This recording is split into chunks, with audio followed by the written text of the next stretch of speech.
Today, A small boat migrant has been jailed for at least 25 years for murdering a bank customer. Totally at random, another day in modern Britain. The day of chaos, not safe at all. I don't want to send her to school because there's so many attacks on the school. 1430 Derby City Center. Inside a Lloyds Bank, an asylum seeker stepped forward. No argument, no warning. One sudden act ended a life. The victim was Gurvinder Yal, 37, a father of 3. The suspect arrived by small boat in October 2024. Authorities had been warned. No action followed. By the time the blood dried on the pavement, public trust had collapsed. The system did not break, it stood aside. That moment did not end on that street. It spread within hours. More than 20 migrant hotels were forced to move people out. And Britain and follow stay with us. Because what comes next begins inside the Commons. This government allow thousands of unvetted males to enter. This country are going to commit horrific rape crimes and murder. And there's some potential terrorists amongst them. And we don't want to see any of these silly put tags. On the rank cards. Just detain and deport straight away. The Home Secretary did not respond. She turned the page of her briefing notes. The warning was issued. The demand was made from the government. There was no movement, no adjustment. No urgency, the burden stayed where it always had. With the public. By late morning, insurance had reached its limit. People did not erupt, they decided. And they stopped standing still. 11 a.m. Canary Wharf was still operating normally. Morning peak hours, no warnings, no lockdowns. 11 a.m. The first crowd gathered outside a migrant hotel. No stage, no organizers. Scattered chants began to rise, then repeated short, sharp in sync. 11 a.m. Police were deployed. At first, only enough to form a visible line. No dispersal order, no instructions to leave. The crowd continued to swell. 11 a.m. metal barriers were erected. The atmosphere shifted immediately. The chants grew louder, denser. Relentless pressure built from the back toward the front line. The barriers began to shake. 11 a.m. shoving broke out. Shield met shield, barriers rattled violently. One person was pushed back from the front line. No injuries, but the moment was captured on camera. Within minutes, the footage spread across social media. 12:06 p.m. the crowd surged. No longer hundreds, thousands. Police reinforced their numbers, forming tight defensive lines, helmets, shields, batons deployed simultaneously. Chants echo through the financial district. 12:18 p.m. traffic was completely blocked. Buses stopped, offices closed early. 12:31 p.m. the unrest spread to Epping, then to other locations. No longer a single hotspot, multiple fronts at once. According to reports and estimates throughout the day, tens of thousands were now involved. Across several areas, police were no longer containing one site. They were chasing multiple flashpoints. This was no longer a handful of scattered gatherings. This was a wave forcing the system to retreat. According to preliminary reports from local authorities, more than 20 migrant hotels were forced into emergency evacuation. Not planning, not consultation. Immediate evacuation. Coaches were deployed at short notice. Occupants were moved out quickly. Belongings were gathered in haste. Some hotels were completely emptied within hours. Others were temporarily shut down to avoid direct confrontation. These decisions did not come from central government. They were taken by local councils and commanders, because maintaining the status quo was no longer possible by mid-afternoon. Police confirmed dozens of officers injured across multiple locations, and more than 200 arrests. According to preliminary Interforce reports, for public order offenses, the numbers continued to rise throughout the day. Businesses near flashpoints closed en masse. Major roads were sealed for extended periods. Public transport was partially suspended. Meanwhile, no national directive was issued. No unified instruction, no publicly stated response plan. No timeline for de-escalation.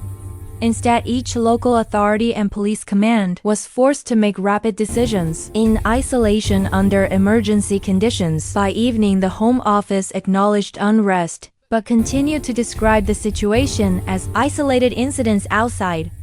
The reality was different. More than 20 hotels have been cleared, people have been moved, buildings have been shut. The ground situation had already changed. Power was no longer shaping events. It was reacting to them. The system did not leave. It retreated. What unfolded next was no longer a public order problem. It was a failure of governance at the center of power. The issue was not ignorance. Briefings were available, figures were known. The scale was understood. What collapsed was decision-making. Every option carried political risk. Act decisively and face backlash. Hold back and hope the pressure fades. In that calculation, authority chose delay. This is what elite panic looks like. Not chaos, not shouting, but paralysis disguised as caution. When more than 20 migrant hotels had already been evacuated, when dozens of officers had been injured, when hundreds had been arrested, the continued framing of events as isolated was no longer credible. The system still existed, but it had stopped performing its core function, to decide when circumstances demand clarity. Power did not fall because it was overrun. It faltered because it refused to move first. Statements became softer, language became narrower. Responsibility was stretched thin across committees and departments. Yet crises do not respond to phrasing, they respond to action. By the time senior figures acknowledged the severity, the ground reality had already shifted. Local authorities had acted, police commanders had adapted, facilities had been cleared. The center, however, remained reactive. A governing system can survive criticism. It can survive unrest. What it cannot survive is the perception that it no longer governs. At that moment, the problem was no longer the street. It was the silence at the top. Once the center stalled, the system did not wait. It split. Local authorities acted on immediate risk. They evacuated buildings, they closed sites. They prioritized containment. Police forces on the front line managed crowd pressure. In real time, they faced confrontation without a clear end state. Meanwhile, central departments operated on different priorities: legal exposure, communications, institutional image. No part was acting unlawfully, but they were no longer acting together. This divergence created a dangerous imbalance. Frontline officers were instructed to maintain restraint without clarity on what success looked like. Councils made urgent decisions without assurance that national policy would support them. Each layer protected its own remit. No layer held the whole picture. This is how systems fracture, not through rebellion, but through misalignment. To the public, the complexity was invisible. What they saw was inconsistency. Orders changed by location, responses differed by authority, explanations shifted by department. The state appeared present, but not unified, and unity is the foundation of trust. When citizens sense that institutions no longer move as one, they stop waiting for direction. They draw conclusions on their own. That moment marks a profound transition from governed space to contested space, not because the law disappeared, but because coordination did.